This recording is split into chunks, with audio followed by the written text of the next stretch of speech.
धन्यवाद अध्यक्ष महोदय. आजच्या पुढारी पेपरमध्ये जर तुम्ही उघडलं तर आजचीच बातमी आहे की सर्रास विक्री प्रतिबंधित गोष्टींची सुरू आहे विरार या ठिकाणी. आपण तो पेपरसुद्धा पहा. त्याचबरोबर माझं मंत्री महोदयांना एक स्पेसिफिक प्रश्न असा आहे की आपण जे उत्तर दिलेलं आहे त्या उत्तरामध्ये असं सांगितलं गेल्या 1 वर्ष म्हणजे साधारण 20 जुलै 2024 पासून 1 वर्षासाठी राज्यात गुटखा सगळे म्हणजे जे पदार्थ आहेत यांना 1 वर्षासाठी बंदी दिलेली आहे. ही बंदी आपण एक्सटेंड करणार आहात का? त्यात पान सुपारी पण येतं आणि आजच्या आज आपल्या डिपार्टमेंटला ज्या ठिकाणी असेल त्या ठिकाणी कारवाई करायला सांगा. जो अधिकारी काम करत नाही त्या अधिकाऱ्यावर कारवाई करणार आहात का? तो आपण उत्तर दिलंय, पण त्याची ॲक्शन प्रोसेस करा. आणि सगळ्यात महत्त्वाचं, आपण शासनाकडे मागणी केली आहे का? आणि मगाशी आपण सांगितलं 190 पदाचं, तर कॅगचा रिपोर्ट असं सांगतो की 1000 आस्थापनेच्या मागे एक अधिकारी असणं अपेक्षित आहे आणि आपल्याकडे रजिस्टर्ड आस्थापना हे 11 लाख आहे. ही दुकानं सोडू ना, म्हणजे तुम्हाला 1100 लोकही लागणार आहेत. तर आपल्या मार्फत डिपार्टमेंटकडनं GDAला म्हणा किंवा शासनाला ही मागणी झालेली आहे का? आपल्याला 350 वरनं हा आकडा वाढून आपल्याला 1100 पर्यंत घेऊन जायचं आहे का?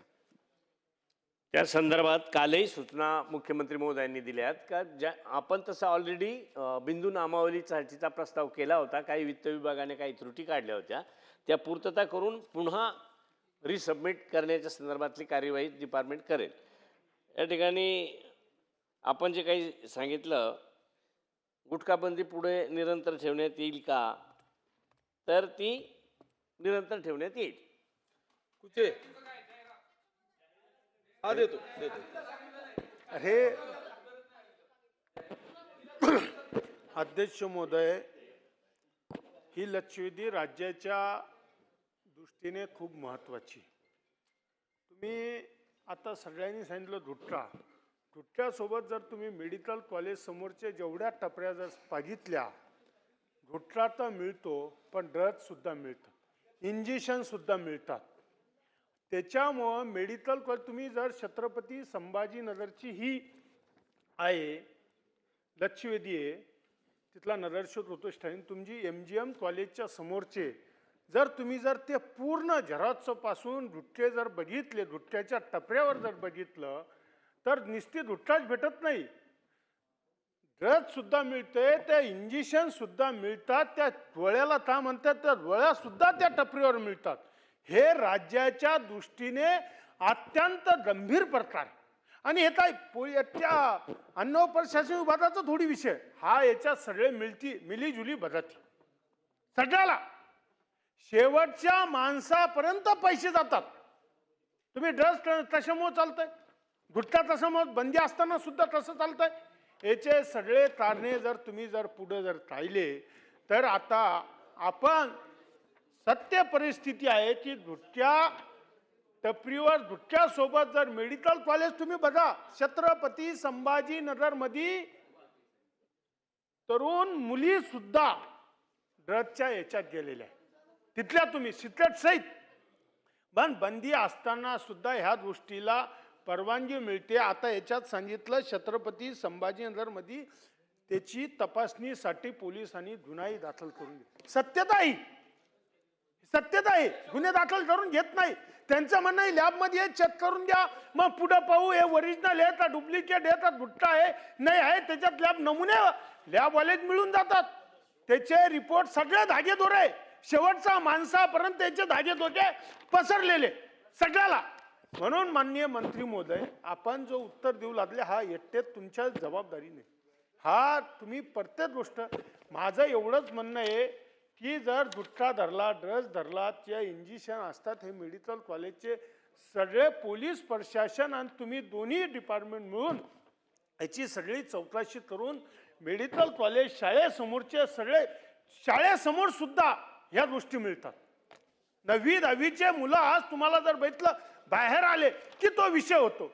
म्हणून नम्रपणे विनंती आहे आपल्या माध्यमातून सरकारला आणि मंत्री महोदयाला की या सगळ्या गोष्टीवर बंदी आली तर याच्यावर कडक कारवाई करून ज्या शाळेसमोरच्या टपऱ्या आहे ह्या पूर्णपणे टपऱ्या कोणत्याही नको, जनरल स्टोअरच्या नावावर तिथं गुटखे सिक्रेट आहे, सगळ्या गोष्टी मिळतात.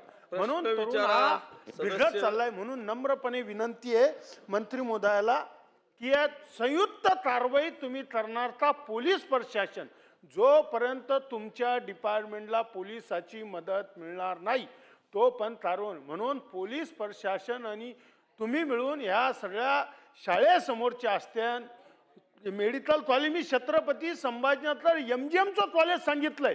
तुम्ही चहबाजूनं जर तपासणी जर केली ना तिथं तर 100% तुम्हाला पासून गुटख्यापासून सगळ्या गोष्टी मिळत्यान. याच्यावर तुम्ही कारवाई करणार का?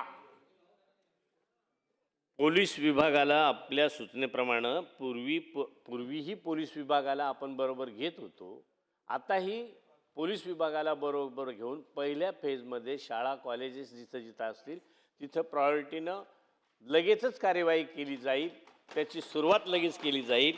त्याचप्रमाणे हा जो काही आपण ऑनलाईन खरेदी विक्रीचा ऑनलाईनचा जो काही विषय सांगितला त्या संदर्भात मी वरच्या सभागृहात बोललो आहे तसा का एक आपण टोल फ्री नंबर तयार करतो आणि तो अधिवेशन संपण्यापूर्वी आपल्याला सगळ्यांना त्या ठिकाणी देतो. आणि त्याचप्रमाणे आपण एक व्हॉट्सअप नंबर वेगळा केलेला आहे. तो नंबर असा आहे 1800 222 365 हा व्हॉट्सअप नंबर आहे.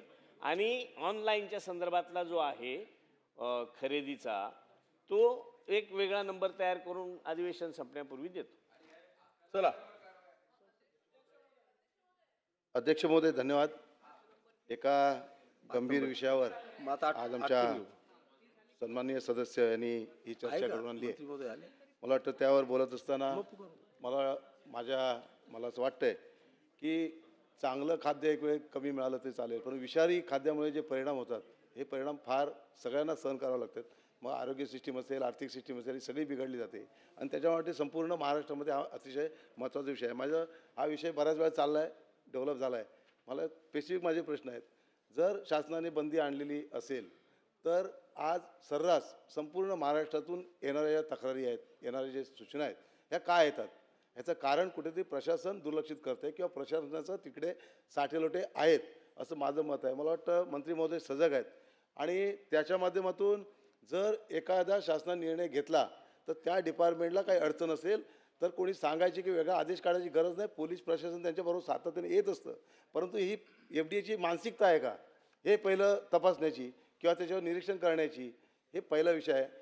अध्यक्ष महोदय, माझ्या माहितीनुसार मुंबई शहरामध्ये आज अनेक असे गोडाऊन्स आहेत की गुटखा ज्या ठिकाणी टेम्पोने उतरवला जातो की माझ्या जोगेश्वरी विधानसभेमध्ये बांद्रा फ्लॅट आहे, गांधीनगर आहे, हे पोलिसांना माहीत नाही का की FDAला माहिती नाही का? जर असेल तर त्या लोकांनी कारवाई केली आहे का? मगाशी ऐकलं की मंत्री महोदयाने एक मला वाटतं या लक्षवेधीवर सखोल अशी चर्चा झालेली आहे. स्पेसिफिक प्रश्न विचारा. अजून एक लक्षवेधी बाकी आहे. माझा तेच मुद्दा आहे अध्यक्ष महोदय की या ठिकाणी हे गुटख्याच्या माध्यमातून जी काही गोडाऊन्स आहेत अध्यक्ष महोदय गुटख्याची जी काही गोडाऊन्स आहेत याच्यावर पोलीस प्रशासनाच्या माध्यमातून कारवाई होणार आहे का? आणि जर ती पोलिसांना माहिती असतील तर त्याच्या अगोदर कारवाई का नाही झाली? अध्यक्ष महोदय, एवढी दोन माझी उत्तर. मंत्री महोदय